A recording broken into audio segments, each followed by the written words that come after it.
Medicina legal é divertido. Isso é de investigação? Tá dentro da investigação. Eu trabalhei 5 anos no departamento de homicídios, trabalhei com local de crime e... Então, assim, você, né, uma pessoa foi morta, você chega lá e você precisa analisar o local, descobrir o que aconteceu, qual foi a arma que foi utilizada, quais são as lesões que aquela pessoa sofreu, né? Então a gente estuda tudo isso dentro de medicina legal. Toxicologia, traumatologia, asfixiologia, sexologia, tudo dentro da medicina legal. Entendi. É um misto de investigação com medicina, com direito. Ô, louco. Então, dá um exemplo. Por exemplo, rolou um crime, sei lá. Vou te dar Vou dar um caso. Me dá um caso. Um caso legal. Então imagina que você chega num local de homicídio e você vê a vítima é um homem, ele tem uma corda em volta do pescoço e ele está preso no registro do banheiro. Sabe o registro do banheiro? Aquele negócio que fica lá em cima, né? Aquela que você fecha e tal. Então, aquilo normalmente é uma estrutura bem forte, às vezes as pessoas usam para se matar. Coloca lá a cordinha e tal e ele está lá naquela posição. Aí você chega lá e você começa a ler o corpo. Né, entender quais são os sinais que estão, né, os sinais característicos de asfixia e tal, e você percebe que não está batendo muito certo. Porque, por exemplo, os livores cadavéricos, né, hoje, você, a Cris, a gente tem mais ou menos 6 litros de sangue circulando no corpo. Tá? E tem uma bomba, que é o coração, que está bombando esse sangue. Quando a gente morre, o coração para de bater. Então o sangue ele funciona, né, ele vai parar de circular por força da bomba, ele vai se depositar.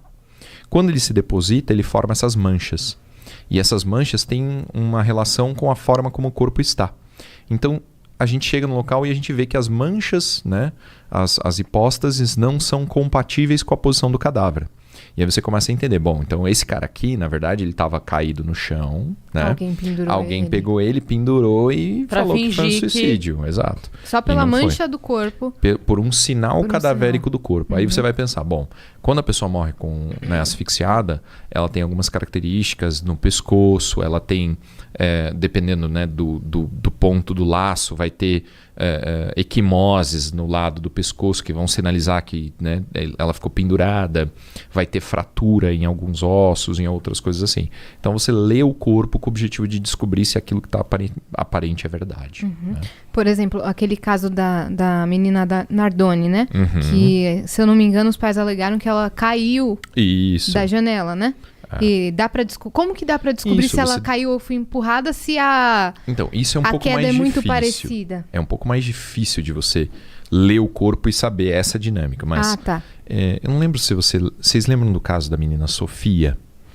A Sofia é uma menina de 4 anos que morreu asfixiada. O pai disse que ela tinha morrido com uma sacola na cabeça. Eu trabalhei na investigação desse caso, né?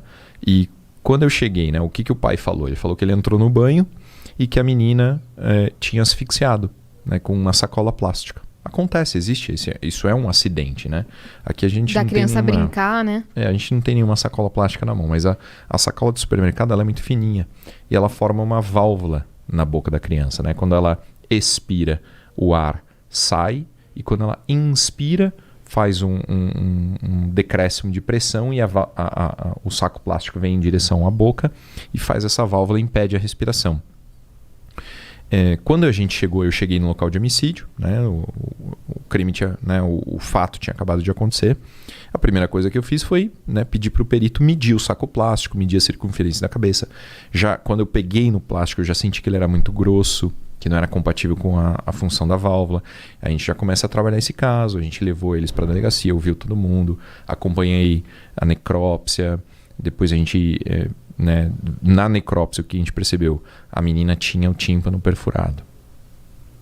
Então, perfuração de tímpano não tem nenhuma relação com asfixia no saco plástico.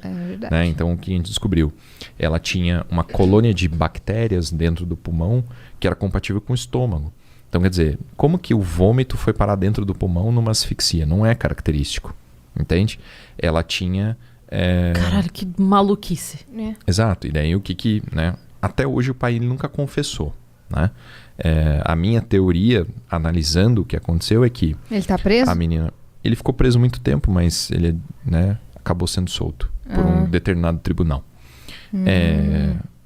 Ele... Na minha teoria, ele deve ter dado um tapa na menina, porque ele é destro e era o ouvido esquerdo dela, que estava perfurado. Então ele deve ter dado um tapa na menina, perfurou o tímpano. Perfuração de tímpano causa uma dor muito grande, muito intensa, a criança chora. Às vezes, quando a criança chora muito, ela não vomita. Né? Ela, então, chorou, vomitou. Ele deve ter tentado tampar a boca dela, por causa do choro, a intensidade e tal, no desespero. Ela acabou aspirando vômito, acabou sufocando, morreu asfixiada. Né? Aí ele deu um banho na menina, ele lavou ela, ele estancou o sangramento do ouvido com um pedaço de papel higiênico e colocou o saco plástico na cabeça e forjou essa história. Então a importância da medicina legal é essa, é analisar a narrativa, analisar a vida real e ver se as coisas batem. Se não bater, algo está errado. A gente prendeu ele no dia do funeral da menina. No funeral da menina a gente saiu com ele preso. Né? Ficou preso. Mas como vocês puderam prendê-lo? Eu representei pela prisão preventiva, né? Temporária e depois a preventiva dele. Mas não foi flagrante delito. Entendi. Mas aí você apresentou essa teoria? Isso, a gente ficou 3 dias sem dormir. A primeira vez que eu dormi foi no necrotério, esperando a necrópsia. A segunda vez que eu dormi nesses 3 dias foi no fórum, esperando o juiz da prisão. Caraca, meu.